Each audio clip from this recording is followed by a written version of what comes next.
बेळगावचे खासदार जगदीश शेट्टर यांनी गुरुवारी बेळगाव येथील सामरा विमानतळाला भेट देऊन विमानतळाच्या विकास कामांबाबत अधिकाऱ्यांशी चर्चा केली।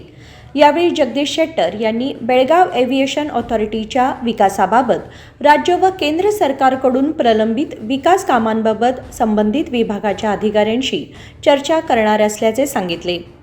322 कोटी रुपयांच्या अनुदानातून बांधण्यात येत असलेल्या डोमेस्टिक टर्मिनल T2 याच्या विकास कामांच्या स्थळांना त्यांनी भेट देऊन प्रकल्पांची माहिती अधिकाऱ्यांकडून घेतली।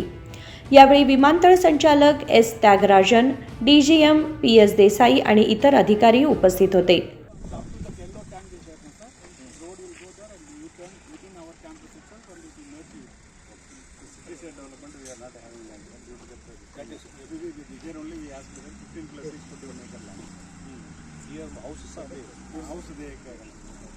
This area only the title of relocated. Then the acquisition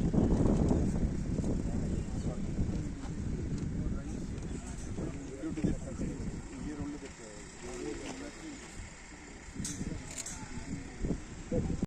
संकल्प शिंदे, KMM मराठी, बेळगाव।